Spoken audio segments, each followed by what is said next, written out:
Wow，Rudy 廢話突發啦！今日講翻咧，特朗普咧喺5月8號咧，美國時間嘅星期五咧，就一口氣咧公開咗差唔多16、17版嘅檔案，UAP 檔案好誇張嘅。咁啊就因為本身我就翻咗去大陸啊，咁就 upload 唔到。咁而家有時間嘅時候咧，就今日分3部分嘅，一樣啦，我縮細咗我自己先啦。時間關係咧，我就唔特別去剪片啦。OK，good。時間關係咧，我就會跟住我呢份稿啦。依家就係大概俾你睇。份稿好長嘅嚇，咁主要今日咧係分開3部分嘅。咁3部分係點樣咧？呢個咧就係阿特朗普講嘅嘢啦。咁其實佢本身係2月嘅時候咧已經講一次啦，會公開所有資料嘅。咁所以咧，當佢5月8號咧如實咁做嘅時候咧，即係一如以往咧去公開 Jeffrey Epstein 檔案啦，亦都公開咗咧 JFK 即係甘迺迪被暗殺啦嗰個嘅機密檔案啦。依家咧就到 UFO、UAP。咁 UFO 係不明飛行物體啦，咁依家唔止係個物體嘅，咁仲有個不明現象啊，所以就叫做 UAP（Unidentified Aerial Phenomenon）。咁有時我會互換嘅兩個字，因為嗌慣咗 UFO 啦，但係而家要興就證明就叫 UAP。咁佢講咗咧，哇 ！What the hell is going on？ 咁啊 have fun and enjoy。咁呢個純粹係第一波啫。咁啊鬧之前嗰啲嘅管治團隊咧。Fail to be transparent 就唔夠透明開放啦，咁佢而家真係完全公開透明開放啦。咁啊分開3部分啦，第一部分我覺得係嗰啲態度或者角度問題先，即係而家大家分析就大把人係咁講噶啦，但係嗰個態度啊、角度啊同埋點解佢而家要咁爆料咧先緊要。咁我講咗個態度啊，應該點樣處理咧？唔同嘅影片同埋資訊啦。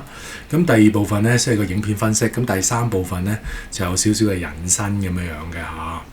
咁我頭先講咗呢一個係精彩嘅，點解咧？呢個係揭開咗就係79年呢個機密檔案啊，隱瞞咗79年。咁你叫79咧，因為羅斯威爾事件咧，1947年咧7月8號啦，咁就有一個好實在嘅 FBI 報告，就係話咧係軍方係回收咗呢個 UFO 㗎。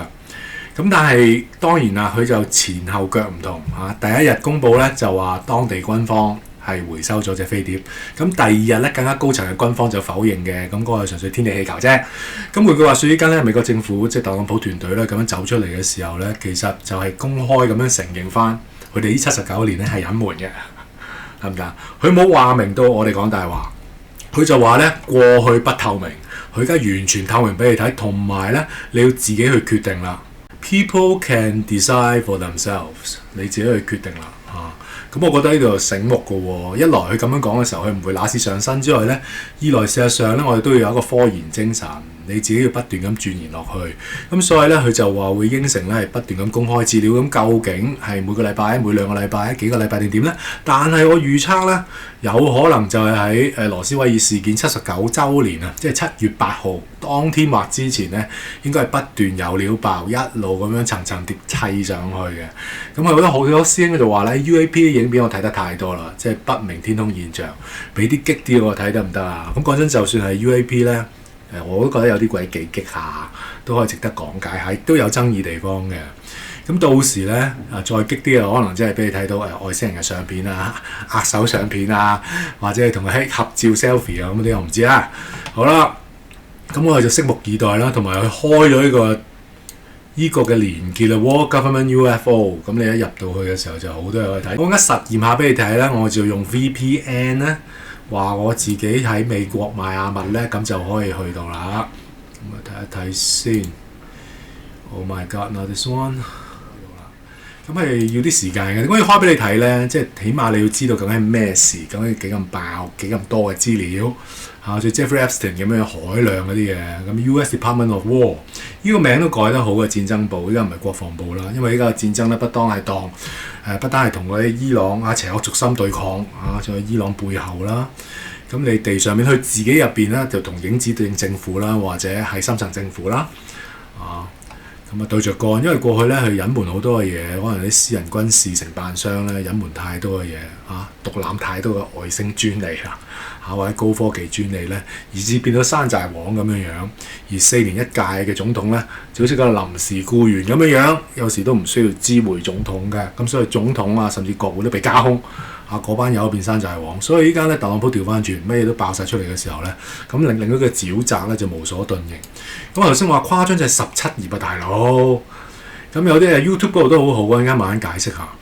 有啲嘅師兄啦，或者有啲就算係左媒都係大媒，但係佢 combine 一啲嘅影片都 OK 嘅，我而家解釋下。咁佢 download 晒，大概係40分鐘23條片啊，咁就喂大佬啲檔案咧又多，嗰啲見證又多，咁嗰啲唔係阿貓阿狗見證嚟，喺軍方嘅見證啊，即係有機師見到不明飛行物體。解釋落檔案，咁尤其是阿波羅11號啦，第一次登月啦，阿波羅12號一路落去咧，佢哋嗰啲太空人對話，依個先緊要啊！嚇，因為咁多年嚟啦，已經成57年嚇，即係50多年以嚟咧，我哋時都喺度猜度嗰啲嘅對話真定假咧嚇，佢哋喺度爭拗緊，見到啲不明飛行物體 UAP 嚇，不明現象。咁原來係真係咁拗啊嘛！意思到佢第一次落到嚟嘅時候咧，嗰個新聞發佈會好似死老豆咁樣樣，我而家慢慢解釋啦。好多嘅檔案，你慢慢 download 個 video 咧，搞唔掂。咁有一個嘅師兄做得好嘅，咁佢就 download 其中一個 file 啫。咁啊抌落去咧就問LM，咁啊叫 LM 咧俾翻啲重點唔錯。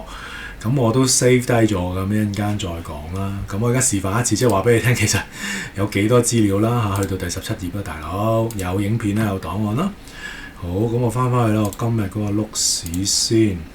咁所以有啲影片咧就冇 highlight 嘅，咁呢一段影片咧就有 highlight 嘅。咁我依個嘅 notes 我都會放俾你，等你自己去 fact check，讓時間咧去驗證，呢個係最緊要嘅真真假假。讓時間去驗證，最後不斷應驗嗰個，唔係依家應驗嗰個喎。你一次應驗可能係 fake 你嘅喎，你要不住咁去到末頭，最後嗰一刻都應驗咧，即係去到最後先知輸贏就咁解啦。而家不斷驗證㗎。咁咧，佢第一段片咧 po 出嚟嘅時候咧，就冇時間地點嘅。咁頭先嗰啲咧，如果你 download 嘅時候咧，就有時間地點。點解？因為你喺度 click 入去嘅時候咧，佢會講到明呢個係幾時呢個釋放日子啫，8月5號 FBI 檔案。咁呢個檔案編號係呢個位啦。OK，一路睇落去要 download 喎，download 入咗去先知道佢講緊乜嘢。佢 non-applicable 啊，要 download 咗佢先睇到。咁我俾另一個例子啦，我費事 download。我睇下嗰一 click 落去得唔得？都係 non-applicable，唔緊要。我哋跳到去第3頁、第4頁，可能啲影片。呢個都係 report 嚟嘅。有啦，事件22年6月15號嘅。咁佢仍然咧有啲敏感嘅資料咧，都係查咗佢嘅嚇。咁如果你要放大睇清楚嘅，咪另存影像。呢個應該係圖片嚟嘅喎，啲 JPEG 嚟嘅喎。好，我話示範啊嘛，做到底啦。好啦，睇先。好，就係呢個檔案。咁我就唔解釋㗎啦，太多啦。我要講我想講嘅嘢先。咁有啲敏感嘅地方都遮咗嘅。咁頭先係講咗2022啦。呢個咧，return to base， 咦，有啲嘢拎翻去基地喎。咁呢個係咪講緊回收咧？有可能，不過時間關係唔講啦。因為咁搞法搞唔掂啊！好，咁所以咧，我想講就係咧，網上咧，有啲先幫你係合參咗嘅 ，combine 咗。咁但係你都要係有一樣嘢 bear in mind，因為佢係幫你合參啦，結合咗嘅時候咧，咁有啲嘢可能佢篩選咗咧，係咪啊？咁咧，佢咁樣合參嘅時候咧，佢又冇 highlight 時間、地點、日期喎。咁呢個好啲嘅。呢個辛苦啊！咁你23條片，你逐條咁先咁樣 download 出嚟，再 combine，然後就加時間、地點、日期咧，呢個辛苦啊！一陣間翻轉頭，一陣間值得睇嘅呢個。好，咁打吃分啦，即係我講真，佢嘅心態係咩咧？佢嘅心態就係呢啲小兒科咋，小兒科咋嚇？因為美國總統所接觸到嘅嘢更加勁啦，同埋佢即係抵受到深層政府嘅壓力，同埋佢唔按章法出牌啦，你估佢唔到。咁佢突然間出牌，我諗住禮拜6日唞下㗎。我啱啱禮拜6朝頭早先出完2段影評，你突然間又咁樣，我咪唞唔到咯。不過唔緊要啦，我哋繼續去啦。咁有啲師兄咧低估咗咧特朗普呢個舉動嘅威力啊！講真啦，佢係喺星期5休市嘅時候啦，我相信咁啊公開呢啲嘢。咁你等6日休市，咁禮拜1就知道哇嗰個嘅震撼力去到邊度啦？可以係升嘅喎，你唔知㗎嘛，就係令你估唔到啊！頭先都講咗，呢個係自就嚟79週年啊！成個橫跨都由47年去到依家79年裏邊，佢都係不斷否認啦、再否認，然後咧再拍一啲嘅荷里活電影啦，去恥笑你啦，一係就恥笑你，一係就嘥出嚟，純粹係電影嚟嘅啫，你唔好信以為真咁樣啦。好，好咁，但係今次咧係美國政府咧首次係官方總統級別承認，你明白我再講係總統啊，首次總統承認喎。以前列根咧都係暗示啊，以前甘迺迪咧都係暗示啊，但係今次咧特朗普係講到明。咁當然佢都有講，你第一任期嘅時候咧，個仔咧訪問佢話 very interesting 啊，very interesting 呢啲嘢。之後再提一次咧，呢個係即係地球上面咧軍事力量最強大、經濟體系最強大嘅國家啦嚇。咁唔好要我解釋啦。咁佢而家首次咁樣承認咧，係一個破天荒嘅事啊！即係換句話説就係話，呢79年嘅裏邊咧，美國政府其實係有隱瞞咯嚇，嗰啲太空人其實有隱瞞咯嚇，甚至被逼講大話咯。咁佢而家唔講明，佢唔係明明咁樣認錯，佢話以前啲政府唔透明，咁即係超然若揭啦個答案係咪啊？咁啊即係首次承認。咁以前俄國政府係有嘅，蘇聯有承認嘅，不過都成10幾20年前咯。佢哋都有佢哋嘅紀錄片，有興趣都睇翻我以前嗰啲嘅舊片啦。所以都講咗啦，其實即係代表以前軍方係隱瞞，即係承認咗間接承認咗軍方一向係有隱瞞 ，NASA 一向有講大話，一向係隱瞞嘅。阿波羅計劃，尤其是係第一次登月阿波羅11號咧，3個太空員Armstrong、Buzz Aldrin 等等都係有隱瞞嘅。如果代表特朗普咧同影子政府咧係對着幹㗎啦，佢坦誠承認咧以前政府唔透明，咁其實調翻轉即係話以前講大話咯，將啲嘢閂埋埋收埋埋，咁收埋係點啊？可以係咁 side track 你啊 ，misinform 你啊 ，disinform 你啦，亦都調翻轉又證明咩啊？以前所有一啲誠實可信嘅見證人咧，尤其是有軍方背景嗰啲咧，佢真係機師啊，佢真係軍方科學家啊，入過去基地51或者附近唔同嘅基地，見過一啲好古怪嘅 UAP 現象啊，甚至見到嗰啲回收機體嘅時候，佢哋所有嘅爆料都係堅嘅。所以你明唔明個震撼喺邊度啊？所以我可以話特朗普呢個係最透明嘅政府嚟㗎，因為公開晒一切啊嘛。頭先我講咗啦，咁你點可以仲鬧侵爺咧？冇可能㗎喎。所以今次咧，我相信我講成個幾鐘都係拋磚引玉，因為你有心理準備就係我由2019年嘅時候咧，軍方首次承認呢個3段嘅拍攝到嘅 UAP 影片係真嘅，網上流傳的 UAP 影片係真嘅時候咧，嗰時候我覺得好震撼。因為我係等咗咁多年嘅時候咧，都冇一啲好實質、最高級別嘅人去承認。咁依家係美國軍方首次承認喎。咁依家去到美國總統承認嘅時候咧，不得了。咁我就係串聯晒咧，由2019去到依家我所知嘅資料，然後再分析。咁所以咧，你可能會聽到一頭霧水，因為你要聽翻晒我以前所有嘅片，你先明我講乜嘢。咁但係咧，講咁多嘢之前咧，我覺得首先就係我哋個態度或者個角度咧，要好清楚。或者搞清楚先得，如果唔係就冇意思嘅。可能大家睇嘅嘢即係好簡單啫嘛。可能大家睇嘅嘢都係一個嘅人禍都好，舉個例子有一個人禍，但係用咩角度去睇嘅時候咧，成件事你睇嘅嘢係自然不同嘅。係啊，可能火災咁計啊，係咩人禍咧？邊一個嘅人禍咧？等等，依家一樣啦。第一個態度我自己覺得咧，唔係咁認真嘅有啲人。咁佢好快整咗呢幅圖，咁我自己覺得可能過分啲嘅，應該可能用埋係Independence Day 啊，第一集咁我啦，即係個 UFO 一嘢就炸爆個白宮啊嘛。咁呢啲咧真係有吉士有亮度嚇。咁但係咧，我哋今時今日即係頭先講咗，我哋等咗79年，終於等到美國總統啊，美國啊呢個最高權力嘅總統去公開一切承認一切嘅時候咧，呢個級別嘅解密嘅時候咧，就唔係一般嘅解密嚟㗎啦，佢承認咗好多嘢㗎啦。咁所以我覺得，如果好多時候咧，啲人就俾個笑啊，喺度玩嘅時候咧，我覺得有欠認真。你等咗79年喎，係咪啊？即係如果用呢個態度覺得得個玩嘅時候咧，轉頭去食咩咯？打機咯，諸如此類咧，我覺得係好可悲嘅啊！即係另外有邊廂一班人我係守候咗79年啊，或者有啲人咧不斷冒住生命危險咧去爆料。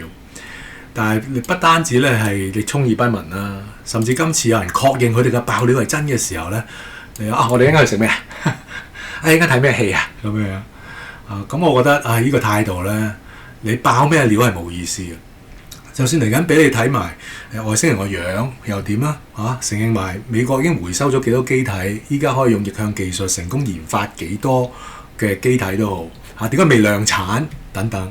就算講埋俾你聽又如何啫？你可能當係睇 Netflix 咁啫嘛，甚至你可能話Netflix 仲好睇啦，咁就我覺得就冇意思嘅。如果係一種嘅人咧，你用呢個態度喺度笑嘅啫。另一種咧，180度好認真，但係欠科研精神。我睇翻有啲人嘅留言咧，路外嚟一鬧就鬧係咯，有啲極端嘅錫安教派人士咯，佢哋好想咧復興即係以色列啦，咁亦都同光明好有合作啊，諸如此類啦，一跳就跳到好遠嘅。我覺得佢哋好快啦，就 jump to conclusion 就一跳跳到一個結論係啦，即係特朗普咧，其實咧就係搏緊呢啲錫安教派就係去復興，唔係講緊香港嗰個異端喎，即係佢哋真係要起聖殿應驗翻聖經好多嘅嘢，但係佢哋真係信舊約嗰邊啦，梗係咁就唔信耶穌係基督啦。咁但係佢哋就係復興猶太教昔日猶太即係昔日猶太教猶大國嘅光彩咁樣嘅。咁係咪同光明會有關係啊？有幾多有關係呢啲咧？佢拉到太遠啦。甚至咧有啲師兄都話咧係為咗未來嘅外星人入侵Red Flag Operation， 即係一個假嘅外星人入侵做準備，即係一切都係扮嘅啫，唔係真嘅又或者咧另一邊廂有一跳一跳就話我都話盧比魯星嗰啲係真嘅啦每幾多千年就會翻嚟㗎啦，就係翻嚟啦 Planet X 咁樣其實太陽系裏邊咧仲有一個星球，不過因為佢嗰個嘅公轉係好耐嘅可能幾千年先一劑嘅，嚟緊就嚟啦，就會有大災難啦。咁嗰班嘅外星人咧再住喺個盧比魯星啦。咁當美國政府特朗普依家咁首次公開嘅時候，係啦，盧比魯星嘅人就係堅㗎啦。無論係講到呢個復興錫安人士啦，或者一跳就跳到去嚟緊咧係有 Red Flag Operation 係外星人入侵㗎啦，又或者盧比魯星嚟緊㗎啦即係盧比魯星嗰個故事係真嘅，即係人類係佢哋所做嘅，做嚟做咩係挖金嘅啫，人類係奴隸等等。咁同聖經嗰個描述係完全相反嘅。神係愛人神係照着即係人係照着神嘅形象做，人嘅身份好尊貴咧，係另一個故事嚟嘅，相反嘅完全。咁你跟邊種咧搞乜嘢咧？無端端係咁撈嘅。即係以前美國政府，以前咁多屆美國政府唔公開，你又鬧佢咧唔透明。好啦，特朗普公開嘅時候咧，你又話咧佢可能係幫錫安派嘅，你又話佢咧係嚟緊預備緊嗰個 Red Flag Operation 咁你講晒啦。即係公就你贏，字就佢輸，咁唔公道嘛。第二就係咧，我覺得你揾翻啲事實出嚟先。如果你話嗰個係 Red Flag Operation 嘅時候咧，咁即係話背後係完全係人類啦，冇外星參與啦，或者可能有敵對勢力啦。咁但係如果真係有外星勢力參與嘅時候，咁就唔係 Red Flag 啦，係咪啊？但係如果你真係純人類喺背後模仿嘅時候咧，咁你有幾多嘅證據？現階段你有證據咩？冇啊嘛，未有嘅時候你又點解咁快跳到呢個結論咧？頭先我都話咯，如果你真係信盧比魯星人，你真係信嗰個故事嘅時候，我之前有講解過背後嗰個嘅 bugs 嘅，或者佢有佢嘅限制啦。咁你要自己去選擇咯。可能用咗 VPN 咧，懶係好咧，係咁要我登入好規範。咁但係頭先講咗啦，盧比魯星嗰個咧，人類係奴隸啊！但係人類本身係好尊貴，但係最後犯罪墮落咧，咁兩個唔同嘅故事點樣選擇咧？頭先我一早講咗，你要讓時間去驗證啊嘛，唔好當下，你要去到最後就知邊個係輸贏咯。咁我覺得個科研精神好緊要嘅。咁科研精神就係咧，點解我會俾咁多 link 你？點解我話咧，而家喺描述嗰個位咧，我會俾晒我成個描述俾晒成，我有連結你嘅。咁等你可以自己去 fact check 啊嘛。咁所以特朗普喺呢度咧，除咗唔揦屎上身之外咧，我覺得係啱嘅喎。佢讓美國人自行決定，你最後你點樣你都要自己選擇㗎。即係好似信耶穌咁啫嘛。我話到俾你聽，即係耶穌係死裏復活，係唯有佢先至可以咁樣證明佢係神，佢係真嘅。未有其他咁樣嘅外星生命體或者係非人類智慧生命體可以咁做。因為如果咁樣去跨越嗰個死亡嘅時候咧，應該係所有物種都做唔到，無論你喺咩維度都好啊。佢係特登要嚟到去我哋好似做人呢個維度嘅裏邊，話俾你聽，佢可以咁樣超越。點超越啦？死又再超越，冇一個咁嘅物種可以做到，冇一個教主可以咁樣做到，唯有耶穌咁所以我話啦，唔知道你要自行決定㗎，係咪啊？咁呢個係要科研嘅喎，你一定要 fact check 追落去嘅噃。咁退役嘅空軍軍機師啦，有啲係即係都現役嘅，有啲係佢不斷都去做見證啦。佢報告上級佢就話唔知見到啲乜嘢，所以就唔好妄下定論咯。就係承認唔知係乜就係唔知係乜咯，仲要見到啲好奇怪嘅嘢。咁但係係咪就係等於係外星人太空船咧？咁今次我哋都要講解翻，其實外星人太空船呢樣嘢咧，其實都係有待 fact check 嘅，因為佢哋係咪真係 extraterrestrial 咧？其實根據翻第11人嗰個科學家咧第11個被發現，但係其實係2022第一個死㗎啦，差唔多。咁個女士 Amy 咧，佢就講明其實應該唔係叫佢哋做 extra 咧，你可以講到佢哋一定係地球以外嘅，應該叫做 ultra 超然嘅，因為佢哋可以係 interdimension 喺維度之間咧係穿越嘅咁即係同嗰啲鬼魔可能好似㗎，另一邊廂可能係天使啦，有好有壞㗎啦。咁樣好，我哋繼續落去咁同樣啦，我哋一樣都係 fact check。我點解要講咧？呢3個太空人咧，阿波羅11號咧，7月16號咧1點32分就發射，咁到達嘅時候咧就係7月20號8點17分。呢個 moon landing 就唔係人嘅 moon landing 啫，係嗰個嘅太空艙咁咧就係降落去月球上面咧，就7月20號8點17分，預備好啦。就係去到另一第二日嘅7月21號咧，岩士堂咧先至係隻腳2點56分踏落去。咁呢個嘅時間如果咁計就變咗係凌晨2點56噶啦，係24小時嚟嘅。咁好啦，翻轉頭咧，佢留咗幾日之後咧，7月24號離開。咁點解要講一個時間咧？就係當佢哋去到月球嗰個途中佢哋有一個爭拗，佢哋見到啲好奇怪嘅嘢。咁時間關係，我一陣間會再補充嘅，不過費事。我應該話俾你聽喺邊度。咁呢個就係用 AI 問嘅，有個 friend 幫我搞咗。咁呢個機密檔案一陣間我都會講嘅，你可以 download 嘅。佢哋有一個爭拗，個爭拗就係個科研精神咯。佢哋唔係一跳就跳到，嗰個係外星人太空船啊，唔係。佢哋話我哋見到啲乜嘢？一個就話咧，我哋見到一個圓柱體，另一個話唔係。你係見到好似圓柱體，但係其實係兩個 ring 嚟嘅。OK， 咁你兩個 ring 嘅時候咧，唔同角度咪好似圓柱體，其實唔係圓柱體。又跟住又話唔係，喺度不斷改變緊形狀嘅。咁依家就用個 AI 咧，盡量將佢哋嘅對話喺度描述。佢哋喺度爭拗緊，其實我哋見到啲乜嘢？咁佢哋就同 Houston 講報告，我哋唔知見到啲乜嘢啦。咁呢個科研精神係需要，咁但係佢哋第一次嚟到地球嗰個新聞發佈會有冇咁樣講啊？冇啊嘛，死老豆咁樣咩都唔講得，要好小心。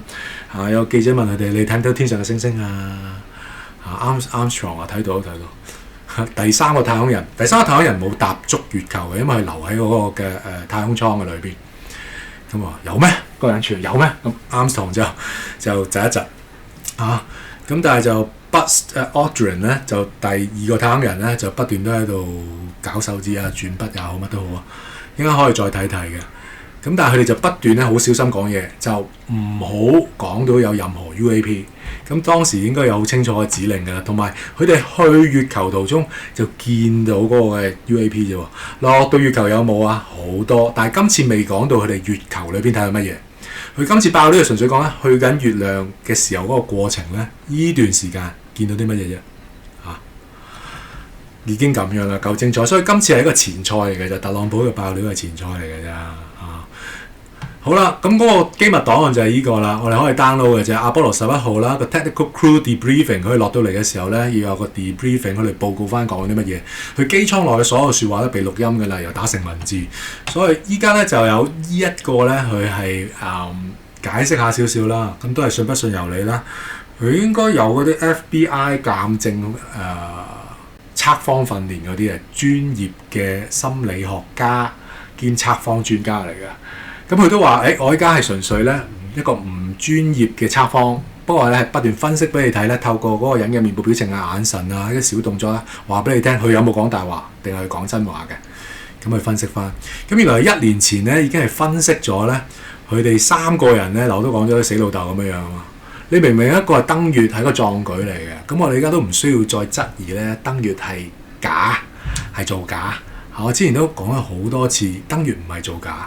佢哋係見到啲唔應該見到嘅嘢，唔知點講好，又唔講得，哇！嗰種真係谷住，明明呢個係代表咗全人類福祉嘅，但係佢竟然要欺騙全人類，一呃就呃咗50幾年啦，呃咗50幾年㗎啦，57年啦因為佢哋1969年登月㗎嘛，依家2026 57年，咁其實佢哋當中壓力都好大㗎。咁岩士堂都死咗啦，帶咗入棺材啦。咁依家咧 Buzz Aldrin 咧就未死嘅，都隱瞞咗咁耐嘅時候，咁呢個第三個太空人就冇落到去即係月球嗰度嘅，有嘅咧就係第一人同埋第二人咯。咁佢哋喺度不斷再分析，咁其實咧呢個1969咧係阿波羅11號，咁1969年7月，仲有1969年嘅11月咧係有第二次嘅。OK， 阿波羅12號亦都見到好多 UAP 啊，咁又係唔夠膽講啦嗰班太空人，咁佢都一次過分析2個新聞發佈會嘅嚇，咁今次咧就係分析第一次阿波羅11號登月計劃嘅時候咧，佢哋呢3個太空人喺船艙裏面講啲乜嘢，我覺得係值得去聽嘅嚇。咁我竟然原來係冇條 link，但係我俾你睇個樣嘅時候，你自己識打啦。咁我而家試下打 Craziest New UFO Files。Craziest 咁啊，尼古拉斯樣咧，佢就一信咧就信嚟俾我噶啦，不斷咁信嘅嚇。咁即係個個堅持啦嚇。咁就敢信 K 哥咧就信佛教嗰邊嘅。咁我咧堅持係基督嚇，神唔係外星人。外星人係被誤為係 Ghost 啫，神係 God， 大家知嘅嚇，咁就各有堅持，咁啊睇到最後係點樣咯？咁就算有 Planet X 都好，就算有呢一 type 嘅即係就算有呢一 type 嘅外星人啦，佢真係外星人啦 Planet X 啦都好，咁但係咪代表我哋人類係去做嘅咧？未必嘅喎，係嘛？咁甚至我自己覺得，喂，耶穌親自嚟受政治迫害死俾你睇，咁邊一個即係嚟同你困啊，同你接觸啊，更加接觸得更加多、更加勁啊？咁呢個又係你自己去 fact check 啦。咁我想講翻咧，就係呢一個鑑證啊嚇 ，FBI 測謊專家。咁佢講好多嘢嘅，我講少少攀專人係 driving me crazy 啊！咁我就唔逐點去㗎啦。嗱，呢個精彩就係咩咧？呢個係阿波羅12號，就唔係阿波羅11號。阿波羅11號第一次登月啦，阿波羅12第二次登月。依幅勁係乜嘢啊？嗰班阿波羅12號嘅太空人，即係兩個嘅登月計劃咧，唔夠半年㗎，半年內嘅咋？呢個11月啊嘛，第一個7月，一次過係睇到5個 UAP 嘅大佬，5個喎，夾住嚟喎。所以有一啲嘅見證人話咧，不過佢講係第一次嘅，即係當岩士堂佢一落到去月球嘅時候咧，成扎圍住佢哋嘅係。咁依家佢第二次咧，其實個情況都好似都有啲相仿，5個嘅 UAP。不過要小心就係咧，因為你冇咗大氣啊，即係 atmosphere 呢度冇嗰個大氣層。咁你所睇嘅嘢咧，嗰個距離咧，有興趣可以睇翻我之前嗰啲嘅影片咯。咁我講到 Gunbuster 啦佢卡通片呢個動畫裏邊都有講解到咧，你冇咗大氣嘅時候咧，太空真空嘅裏邊咧，有時你冇咗個距離感啦，亦都冇咗嗰個嘅大細，因為你冇得對比啊。有時候冇咗影子去做嗰個對比嘅時候咧，你唔知個大細嘅你可能會有時係被誤判嘅有時可能被誤導啦或者誤判嘅。咁但係依家你咁睇嘅時候咧，一次過嚟5個啦，同埋你要投入翻當其時阿波羅12號太空人佢哋所見證嘅嘢，佢哋睇得清清楚楚。我哋而家透過呢幅相，我哋唔知啫。咁但係就算佢哋當中冇呢個大氣層，佢哋即係親自目擊嘅時候咧，呢個係清楚好多嘅。佢不斷分析啦。咁佢最後咧，佢又講翻頭先嗰個機密檔案啦。咁我俾咗你睇啦。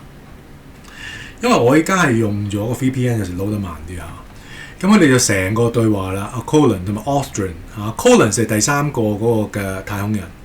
Aldrin 就係頭先 Buzz Aldrin 第2個第2登月人。OK， 咁佢一路 highlight，我哋睇咗啲 unusual 嘅嘢。咁點 unusual 法啦？佢有講到呢個會唔會係啲噴射器咋？即係有時遺留嗰個噴射器啊。咁 sorry， 我要澄清翻。依家呢一部分咧又跳翻去阿波羅11號啦。呢度唔係講12號啦。頭先嗰個咧一幅圖有5個 UAP 咧，阿波羅12，依家阿波羅11啦。3個太空人唔同噶啦。咁佢有啲嘢喎，佢話有啲嘢喎，我覺得真係有啲嘢咧咁繼續去覺得咁究竟係乜嘢咧？佢哋都真係去科研嘅，逐步一個係排除法啦。究竟呢個係咪火箭嘅發射器啦？咁我哋話會見到啲唔同嘅細小 object 係咩嚟啦？有啲佢不斷去形容緊係咩嚟啦？咦，又唔係衛星啦！唔好忘記嗰個時候天上面冇咁多衛星㗎喎。亦都冇咁多太空垃圾嘅喎。佢哋見到嘅嘢真係見到啲嘢係乜嘢唔知道，咁一路咁推敲嘅，咁最後咧仲話到，嗰啲係咪咧電磁波干擾啊？咁其實途中咧佢哋就爭拗啦。Aldrin 第二登月人，我見到嘅 ，OK， 於我咧係一個嘅圓柱體。咁其他就話嗱唔係啦 ，Armstrong 第一登月人話唔係喎，我見到兩個圈嘅。佢話係啊，我都見到兩個圈啦，但係我覺得係圓柱體。但係 Armstrong 又拗唔係圓柱體，佢哋唔係一碌柱，係兩個圈 ，OK。只不過咧，佢哋係兩個連接咗個圈，咁又不斷去拗。咁啊 ，Collins 第三個太空人就答嘴，又唔係嘅嚇。你睇到咧，其實係空心嘅。咁所以三個太空人咧，佢哋係有科學家訓練，佢哋亦都係軍人底嚟嘅，軍人嚟㗎，軍人先至可以做太空人。咁但係咧，佢啲科研精神啊，咁我哋都需要咁樣，唔好咁快就跳到係外星人或者外星太空船咁樣，好可能嗰啲係 ultra-terrestrial 超然嘅生命體，可能係匿咗地心，可能係匿咗喺海底，或者可能匿咗喺其他維度。咁喺嗰度睇落去嘅時候咧，佢話會唔會我哋失咗焦咧？咁呢個都有可能嘅。咁佢繼續去講唔同嘅可能性。咁呢個對話，我覺得都好爆。嗱，其實有好多個檔案都好爆嘅。即係其實1947年羅斯威爾墜毀事件啦，個飛碟墜毀事件啦。點解有第一個咁爆嘅事件？就係因為係可以去到大眾傳媒報紙報導啊嘛，然後第二日就官方再否認啊嘛。咁呢個係首次咁樣咁公開去燒到全球嘅一個飛碟墜毀事件。咁但係其實之前都有飛碟墜毀嘅，同埋就算係1947年嘅羅斯威爾咧，你有好多資料其實都唔係一隻飛碟墜毀嘅，其實可能有兩隻嘅，兩隻喺兩笪地方嘅。咁甚至有啲師兄咧，我未 fact check 啦，佢話其實軍方咧嘅雷達咧係顯示有三隻嘅。咁究竟係發生咩問題咧？係純粹一個普通嘅交通意外，雷電交加嘅時候就失靈，然後就撞位，定係遇到一個敵機所以撞位，仍係話因為我哋地球我哋都會發射，即係因為咧地球我哋軍方都會發射大炮打咗佢落嚟，定係仲有其他嘅原因？可能突然間即係個磁場異變嘅時候，影響咗佢哋，因為嚟反重力裝置嗰度咧出咗問題，墜毀，仲有好多原因嘅。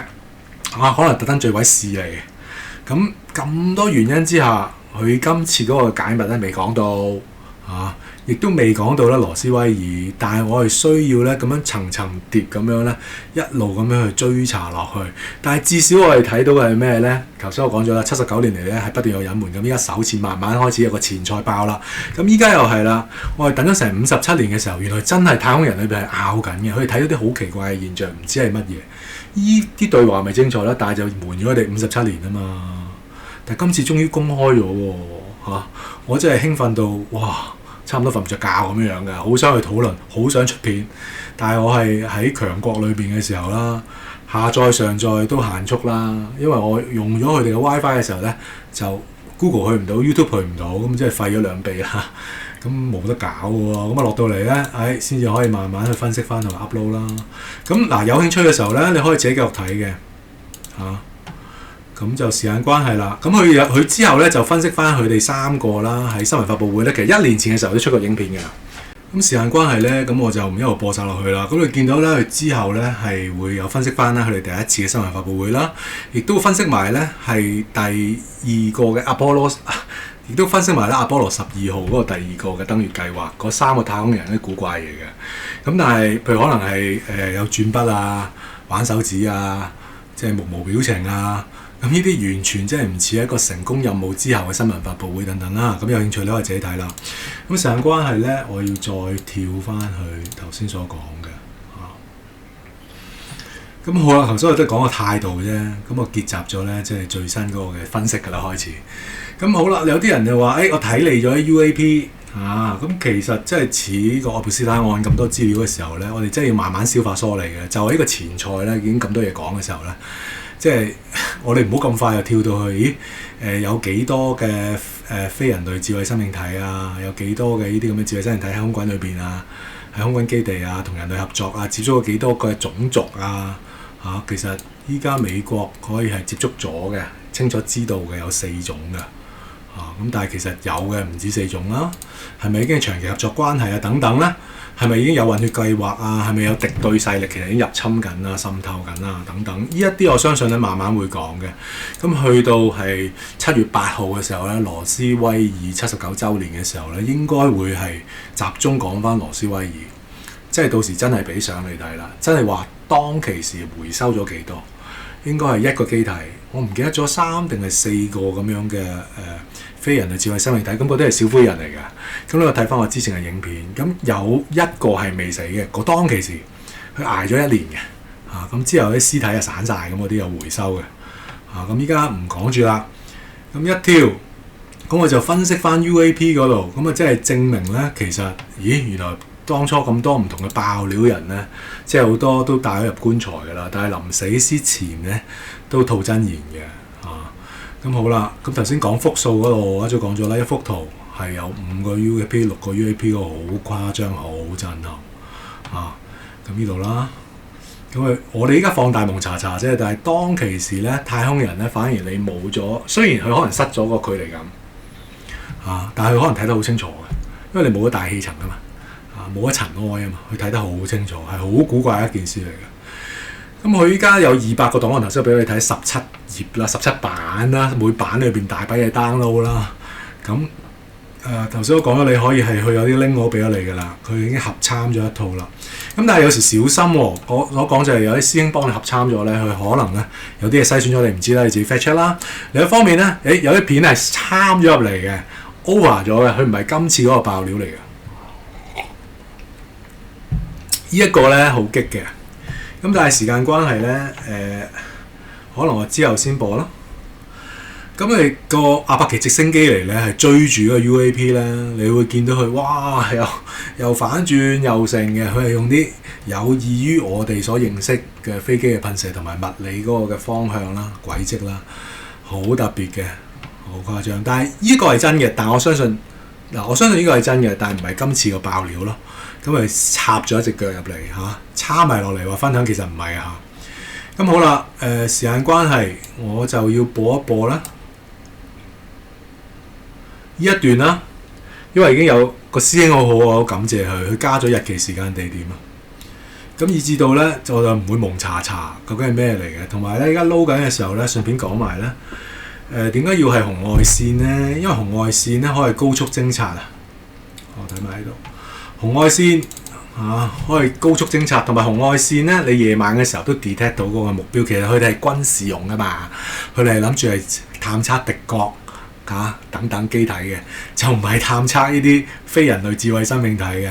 咁所以我要解釋翻點解啲黑白片會咁樣樣，因為咧佢哋係紅外線鏡頭，咁佢哋會有佢哋嘅之後嘅再後製嘅咁可唔可以上翻色睇翻上色版本等等？我覺得係應該係有嘅但係唔係透過一個鏡頭啦，應該。咁 anyway 啦，咁佢有一啲咁樣嘅做法，其實咧主要咧係探測熱量。咁你人類嘅科技咧，你有引擎噶嘛，有噴射噶嘛。咁但係奇怪就係啲非人類機體，佢哋係冇噴射啦，冇音爆啦。當佢係音速嘅時候有音爆，但係佢哋超音速嘅時候係唔會有音爆，嘣冇嘅。乜都冇，靜悄悄㗎，突然間改變航道都得嘅。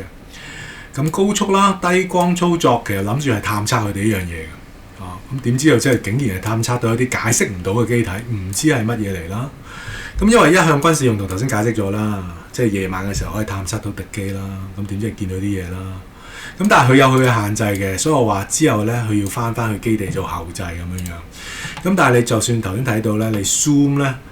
點 zoom 法咧，佢都好古怪。咁呢個咧，呢個精彩係咩咧？嗱，一樣佢就試俾你睇。嗱，因為咧我用個 VPN 咧就好低解像度，咁我唯有咧就熄咗我個 VPN 佢啦。因為我費事再去頭先嗰個嘅War Dog Government UFO 嗰度啦。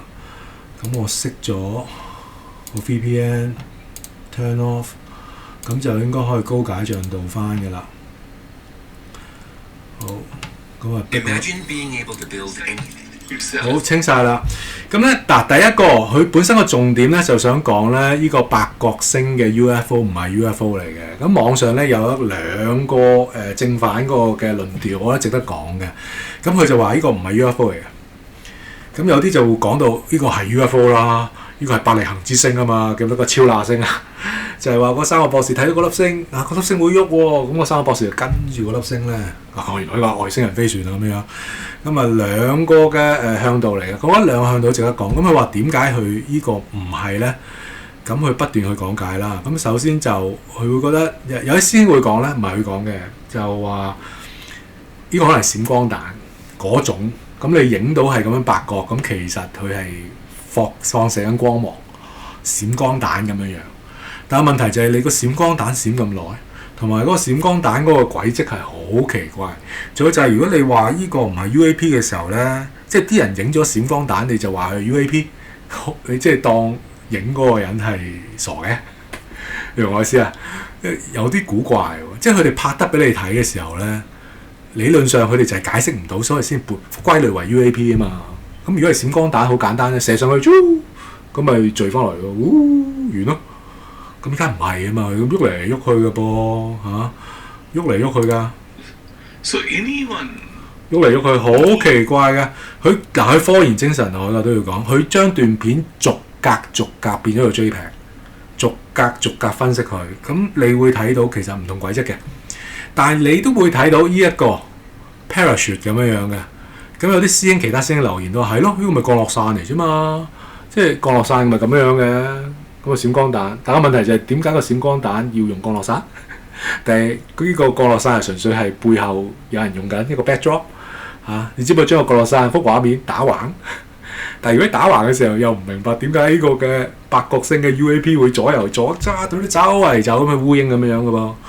咁所以咧，其實兩邊廂咧都有佢哋嘅講法。咁佢就話咧，呢個係似 paragliding， 即係好似係帶咗個降落傘咁樣樣咧，然後就跣落嚟，所以兩個嘅講法嚟嘅。咁但係精彩就係我欣賞佢嘅科研精神啦。咁佢就將佢哋咧頭先呢度啦變咗做 JPEG， 逐格去睇。咁我覺得各自都有佢哋嗰個講法嘅。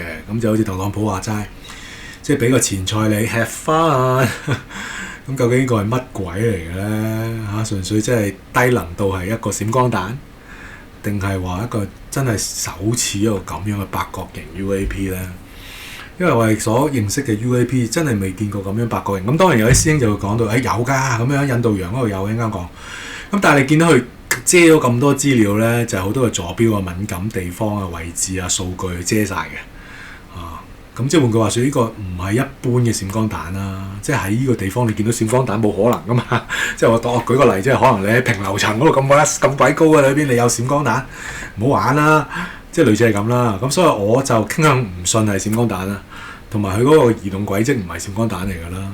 咁但係嗰個咁似一個 parachute 嘅嘢係咩嚟嘅咧？咁似降落傘係乜咧？唔知。所以咪要歸類埋 UAP 咪咁解咯。但係呢個師兄好好係點咧？佢將嗰40分鐘嘅影片咧，佢加翻晒時地人落去啊！廣告。Eve Online is a OK， 中東嚇，咁佢好多都係我覺得係一個小鐵球啦。但係因為佢冇講到係點拍啊，即係今次嗰個解密就純粹解密，可能我哋逐個檔案撳入去睇啦。咁但係因為我熄咗添。大家伙，我熄咗嘅時候，我又費事再開翻，好鬼麻煩咯。係咯，我熄咗，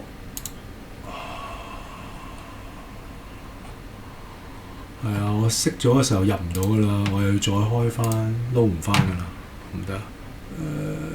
哇，都撈得好慢。我想睇下啦，好啦，呢個係影片嚟嘅。咁因為用個 VPN 咧，你要兜去其他地方嘅 server 咧，所以撈慢啲。咁佢呢度就話美國中央司令部交咗個報告，關於一個 UAP 嘅，咁就交咗俾呢個唔知點譯佢好啦。總之一啲奇怪嘅嘢就嚟到呢度解像啦。咁呢個部門就叫 AARO 啊，5秒嘅啫。哇！唔知咩嚟嘅，2 set 型睇多次，2 set 型好古怪，喂，會好快，咁我覺得再做多步咧，除咗視地人之外咧，應該圈住嗰嚿嘢，或者放大圈住佢，如果隔離放大，咁啊睇到佢嚿乜嘢。咁但係呢啲花好多時間啦。呢個檔案編號啦，咁佢話一個不規則嘅波波咁樣啦，白色光啦，咁有好多啲鐵球咁樣嚟嘅，反地心吸力鐵球。咁佢嗰個video description 佢就冇講到係點拍，係咪衛星？冇講到係咩嘅，我而家暫時我睇唔到，冇講到。咁可能因為機密啦，冇講到啦。咁但係我自己如果覺得好啲嘅話，究竟我會呢個係戰機拍嘅，呢個係衛星拍嘅。咁我哋所有嘅資訊會更加好。有啲係可能真係戰機追住佢，咁就係2019年嗰3條片啦。戰機追住佢，然後咧就拋離咗戰機。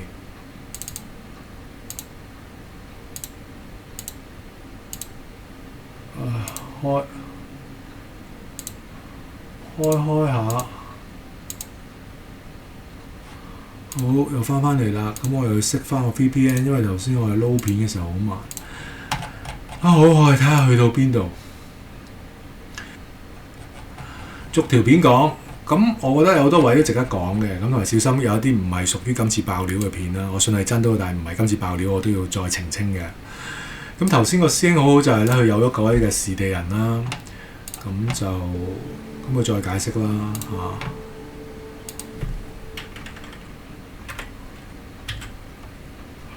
遮晒好多嘢啦，咁因為我哋冇都唔知喺邊度拍，佢話中東咯，即係哇6年前㗎啦5月，咁真係唔知，但係就好奇怪啦，你見到不規則咁樣嘅，咁你希望你唔好當咗係孔明燈就算啦。嗱，佢加咗音效添，頭先你聽咗係冇音樂嘅，係悶嘅，因為你純粹真係一個嘅紅外線高清嘅攝錄相機咁拍住啫嘛。係冇音樂嘅，咁但係而家怕你悶咧，加咗 background music， 我覺得佢做多咗。咁呢個喺希臘度嘅，2023年10月。咁細聲少少啦，費事太嘈。你見到佢識 set 嘅，佢唔係一啲跟隨啲物理嘅狀態，好奇怪。以你咁樣嘅Mark 1、Mark 2超過咗啦，超過 Mark 10嘅咁嘅速度咧，正常入邊如果係有一個生物嘅時候咧，咩內臟都碎晒㗎啦。咁但係佢哋竟然係 overcome 到呢個問題，點解咧？咁我之前喺影片都講咗，因為可能係一個時空裝置嚟嘅，佢純粹係時空跳躍嘅啫。即係你見到佢突然間跳咗去嗰度咧，就唔係由 A 點去 B 點啦，佢係由 A 點變到去 B 點，所以就唔會有嗰啲好強嘅 G 力嗰個嘅問題。咁如果睇到 Top Gun Maverick， 佢明㗎啦，好大 G 力嘅時候咧，你個腦缺氧啊，會暈啊等等。再嚴重啲啊，你骨都碎晒啊，內臟壓碎晒啦。咁依家咧都係要撈下，唔係可能係咪好多人睇緊？咁之後仲有啲爆啲嘅片嘅。咁嗱，我呢個介紹完之後咧，時間關係咧，我一跳咧就跳到去咧佢一次過講23條片，呢6條係最好㗎啦，最精彩。咁有啲又係嘅即係悶嘅。究竟我睇咗啲乜咧？有啲係悶嘅。咁真係 UAP 解釋唔到咯，但係個粒嘢好細啦，咁冇咗點咧？同埋有時你冇對比嘅時候咧，唔知佢有幾快，你又冇講到佢個時速幾多嘅時候，乜都唔知。反而2019嘅時候，啲機師追緊佢咧，我哋就知道個速度啦，因為佢拋離咗個戰機啊嘛，拋離咗人類嘅戰機嘅時候，你知道有幾快。好佢話有6段23段裏邊有6段特別值得睇，咁我哋睇6段，靜嘅，完全冇聲嘅。咁呢個Indo-PACOM 咧係太平洋夏威夷做基地嘅，我之前 check 咗，2024年拍到嘅。咁但係究竟邊個位冇講？又有啲音樂細聲啦少少。嗱，見到好奇怪嘅，唔係人類機體嚟嘅，人類機體唔可以咁樣，哇！識 set 咁周圍去，又隨時停低又得嘅喎。但係你又冇噴射冇熱跡象嗰啲嘅。冇嘅，呢度有距離啦，因為你見到咧，佢係喺嗰啲嘅風力發電站嘅裏邊啦。其實風力發電站嗰啲都好大座嘅，咁你見到佢個比例唔細嘅，咁但係幾多唔知道啦。咁可能要一個風力發電站再對比啦。見佢唔會粗得過條柱 ，OK， 唔會粗得過條柱啊。好奇怪，你見到佢之後咧，佢係停一停又翻轉頭啊！好似我喺玩障礙賽咁樣嘅。嗱，時間關係飛咗去啦，飛一飛啊！嗱，翻轉頭啦，開始翻轉頭啦，喂，快啲！咁我就詫異咧，究竟呢個係咩嘢係追蹤佢咧？呢個係咪衛星咧？因為個角度係定係一啲高空偵察機咧都得噶嘛。咁冇講到啦，衛星定係高空偵察機，定係阿伯奇直升機都得㗎。你 hold 住咗喺度啫嘛。啊，頭先翻轉頭，好啦，呢一個佢一陣間會放大嘅，有啲佢話變咗 4K 嗰個嘅景象，不過要小心就係究竟佢用咩嚟變做 4K 咧？用 AI 嘅時候，你唔知佢用咩係腦補噶嘛，所以其實唔係最原汁原味嘅。咁佢依家盡量放大俾你睇嘅時候就係咁樣樣，好奇怪，唔知係乜嘢，你當係串燒三兄弟咁樣樣，但係就係咁樣樣，我哋人類嘅機體未見過係串燒三兄弟啊嘛，咁但係依家就咁樣串燒俾你睇咯，好奇怪。好，另一個係咪八角形啊？哇！呢個好耐喎，依嚿又係唔知咩嚟嘅，依撇嘢。但係頭先依撇嘢係可以係靜止咗啊嘛。係啊，原來頭先個背景音樂係另一段 ，sorry。嘈得滯啦。講真，依一段我又唔知自己睇咗乜嘢。因為嗰時我用電話睇咧，我揾唔到啊。我依家係睇唔到嘅，個 UAP 喺邊咧？但係佢就話係。放大啲得唔得咧？佢好似追緊嘅喎，我睇唔到啦，放大我都唔得。有啦，哇！蚊枝咁細隻，我點睇咧？又唔可以縮翻細，哇！打一掣，哇！太大添，縮翻細，好啲啦。咁我哋翻去呢個係 Fox 啦，6段片啊嘛，佢話係咪啊？我唔係 Fox 嘅喎。好，依個又係咯，好奇怪嘅，但係勁就係佢應該係唔喐嘅呢部，靜止不動，停咗喺度。你冇任何發射喎，係啊，冇噴射喎。咁呢個又喺海面上面啦，按比例就應該係海面啦，呢個唔係雲層啦。咁呢個球體狀嘅 UAP 啦，咁佢話係阿聯酋嗰邊嘅，2024年6月。呢個高速飛行第一樣啦，佢冇報告到呢度幾高速法，咁我相信嗰個報告可能會講到嘅。咁但係我而家費事佢又揾翻個報告，好辛苦。其實有咁好去打咗呢句已經好好㗎啦。佢本身條片係冇呢啲咁嘅字㗎嘛，即係你開個檔案就係呢條片，但係而家抽咗條片出嚟咧，佢打埋俾你睇咧已經好好㗎啦。因為2023年好得意嘅，佢係少三尖八角，唔知係乜鬼嚟嘅高速飛行。咁佢啲講到明係快過人類嗰啲機體4倍啦。哇！突然間加速睇唔睇到？突然間加速，拋離咗你鏡頭都追唔到啦，好誇張。好啦，最後呢個最爆咧就係頭先講嗰個八角星啦，你會見到咧1啦、2啦、3啦、4啦。嗱，但係講真，你而家放大咁睇嘅時候咧，停一停，依個嘅構造咧唔係閃光彈嘅閃光咁簡單喎。我哋好簡單，因為試下揾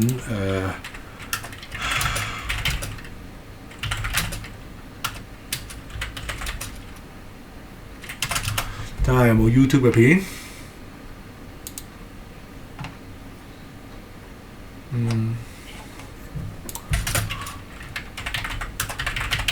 如果可以有一條片咧，譬如就係話用閃光彈啦，可能有啲發射啲信號彈咧、求救彈嗰啲咧，咁就用埋嗰個嘅紅外線鏡頭拍住佢。咁兩個並排睇嘅時候咧，你咪知，咦？究竟係邊樣嘢係啱，邊樣嘢係錯咯？我所要嘅科研就係咁樣。咁但係而家暫時時間關係未揾到啦，我唔揾住啦。咁但係我而家咁睇嘅時候咧，佢依個嘅結構係好奇怪嘅，真係好奇怪喎！呢個唔係純粹閃光，因為如果閃光，如果逐格睇咧，應該係不斷咁變嘅嘛，即係閃匿緊啊嘛。咁但係不斷係維持緊係八角形喎，同埋嗰個位置係好奇怪啦。嗱，不過佢有樣嘢露咗餡嘅就係咩咧？有條尾嘅，頭先講咗啦，即係正常人類機體係唔會有任何噴射噶嘛，佢有條尾嘅。咁呢個又企咗喺反方嗰邊，呢個論點。但係個樣咧，又頭先你見到咧，佢係圈中有圈嘅，佢又唔係純粹真係光芒嗰一種，佢係一個實體嘅架構嚟，我覺得係一個結構嚟嘅。咁同埋頭先我講過就係嗰個 parachute 嗰個問題，咁我而家唔再講啦。咁所以正反雙方嗱 parachute 嗰樣嘢啦 ，parachute 嗰樣嘢啦。咁就正方各有論調嘅，不過就跳翻去頭先文章嗰度先啊嚇。文章咁好啦，咁呢個八角星咧有咩嘅講解咧？我覺得點解要科研就係咁樣啦。咁有啲人咧就贊成認同為係 UAP 嘅咧，佢哋會講到啦。以色列前國防部呢個 Haim Ashag 係有講過，其實有外星聯盟嘅。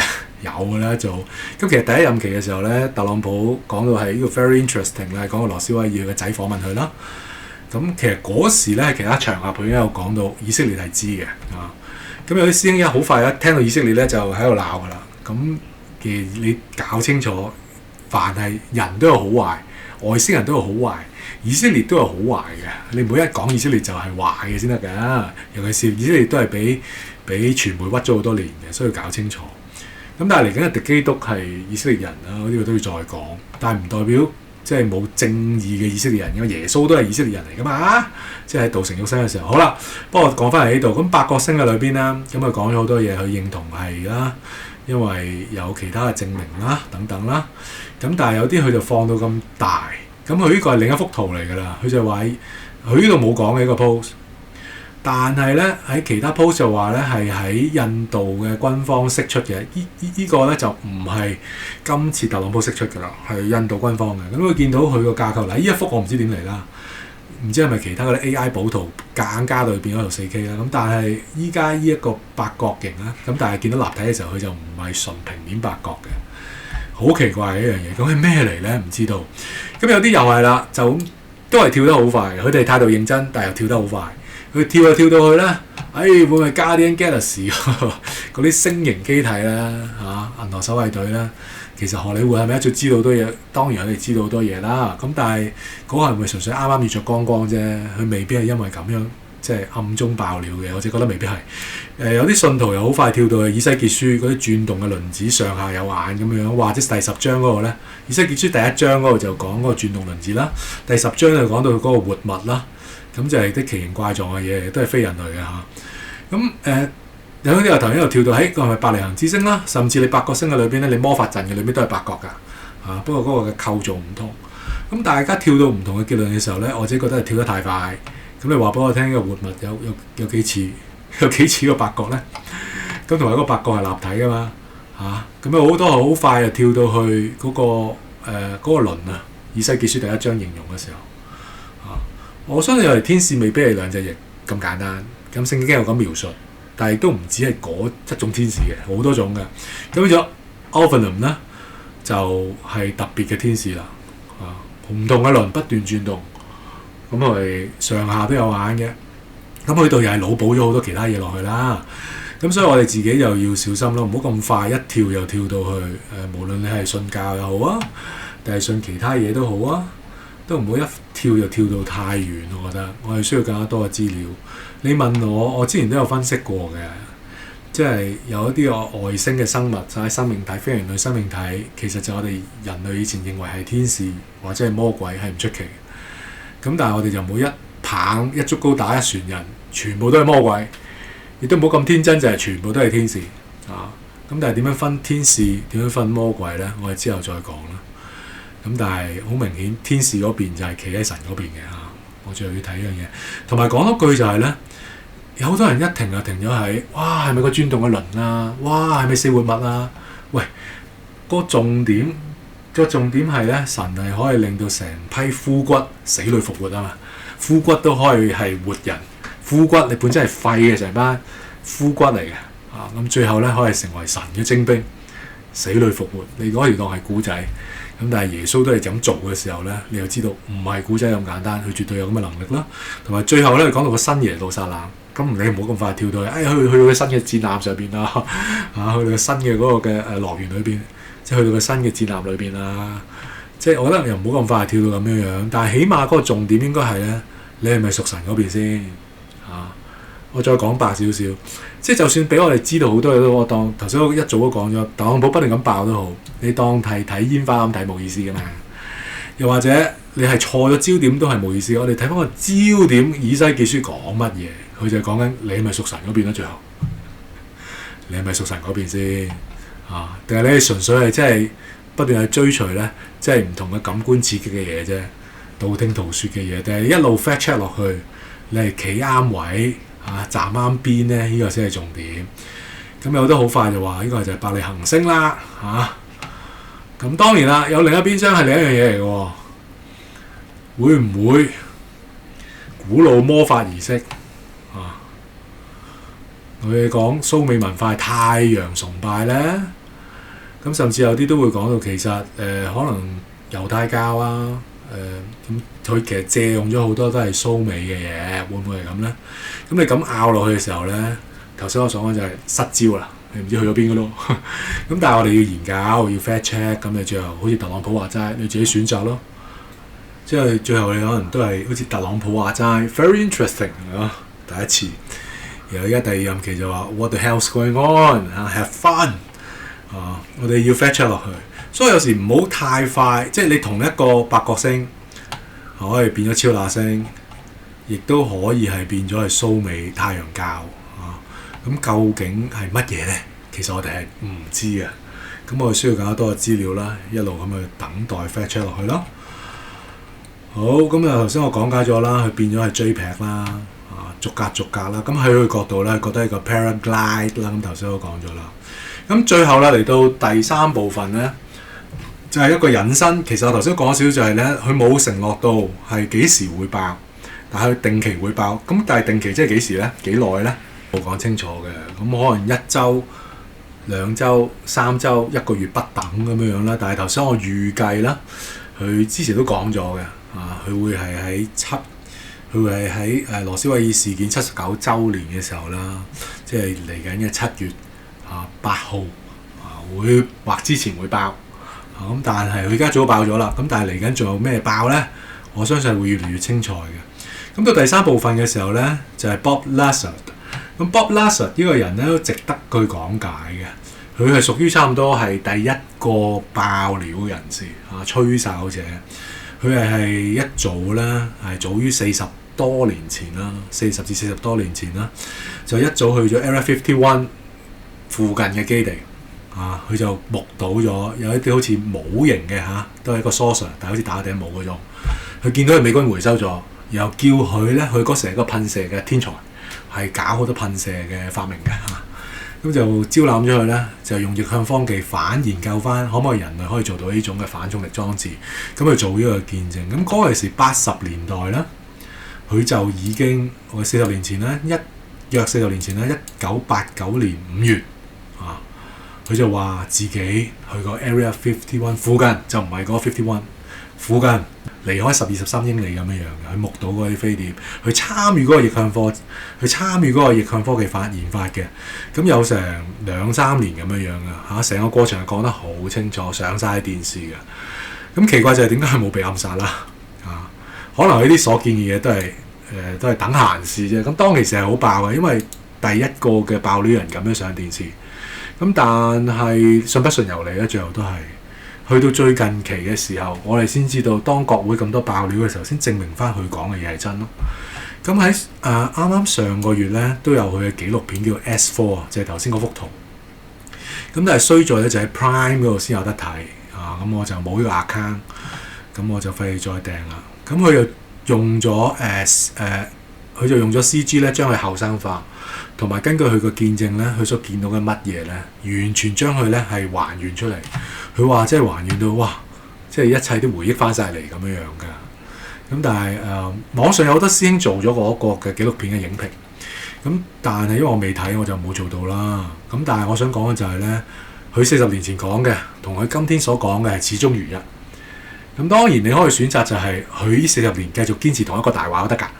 但係你唔好忘記佢係一個噴射專家喎，物理學專家喎，佢有一定分量嘅喎，佢喺軍方嗰度做過，而軍方冇否定過呢樣嘢。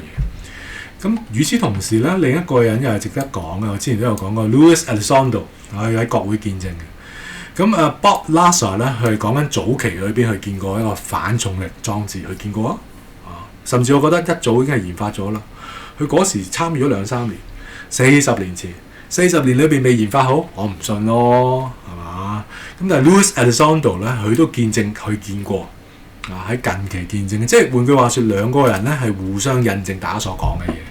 而 Louis Elizondo，我當你係唔識佢嘅時候咧，咁呢個 AI 圖啦，簡介下啦，佢就係呢個 AATIP 嘅要員之一嚟嘅，就係 Advanced Aerospace Threat Identification Program。佢主力咧係處理一啲嘅太空嘅危機啦、空中危機嘅裏邊，佢發現呢啲咁多 UAP 咧，其實危害國土安全嘅喎。佢隨時喺啲美軍嘅空軍基地啊、核設施上面啊，喺空軍基地裏邊有得核彈嘅嘛，喺上面係不斷盤旋喎、挑機喎，一追佢嘅時候一剎那走咗喎。咁佢係不斷去國會度做見證啦，就話國會應該係向軍科施壓咧，應該去公開一切，因為呢啲 UAP 咧對國土安全咧構成好嚴重嘅威脅，要國會正視，冇理由國會完全唔知情嘅嚇。即係軍方國會係要向美國市民負責嘅。咁依家國家喺一個咁危機嘅情況裏邊，點解國會議員係完全唔知嘅咧？嚇！咁所以佢就不斷去推動咧，即係國會向軍方等等施壓嘅。咁依家特朗普咧就係直接就咁啊叫國防部啦，係都叫 NASA 啦，啊然後爆晒所有嘢出嚟啦。咁依家只係初步一啲前菜啫。咁我想講就係佢兩個咧係互相印證大家所講嘅嘢㗎啦。佢大家都係軍方背景啦。而 Elizondo 佢都話咧，佢而家仲係有嗰個保密協議嘅，所以好多嘢都唔講得㗎。佢講得嘅都講，唔講得佢話佢唔講得。好啦。但係最後喺我角度，我覺得佢哋係誠實可信、專業見證嚟嘅，唔係阿貓阿狗嘅。咁當然一切都係相對，信不信就由你嘅。咁但係我想講係咩咧？就講翻嗰個11人依家係12人啦。咁12人裏邊咧，尤其是係第11人 Amy 嗰度咧，嗰個反重力嗰個問題咧，佢話佢已經係第4個發現反重力㗎啦。佢之前有3個嘅已經發現咗，但冇講到佢哋係生死未卜啦，諸如此類啦。咁但係佢自己咧就好明顯係被暗殺嘅，話就話佢係自殺，咁但係依家係要查㗎啦。佢連個爸爸都奇怪，話女係自殺嘅啫，咁樣大家都覺得唔係咁簡單嘅時候，你呢個阿爸就話反而係自殺，咁但係個女係烈女嚟嘅。我之前有影片講過，有興趣可以睇翻。但係我想講就係咧，唔係咁簡單，佢係因為反重力嗰個嘅發明啦，所謂因為第4個發明㗎啦而死嘅。因為我講咗 Bob Lazar， 佢一早已經講咗呢樣嘢啦。係咪啊？所以嗰個烈女咧，我覺得未必係因為反重力，反而依樣嘢都唔係咁等閒添。如果係咁嚴重嘅時候 ，Bob Lazar 一早都死啦要，佢冇死喎。呢40年裏邊，佢繼續講緊喎。咁當然佢啲咁出名嘅唔死得住啦，可能咁殺咗啲中層嗰啲，最出名嗰啲唔殺得住，太出名啦佢哋。咁但係最近嗰個都出名㗎，12人咧 David Wilcock 都出名㗎，即係你唔好因為你係出名就未必有事咯。咁依家都係有事，咁但係佢當中背後咧所串聯佢哋嘅線係咩咧？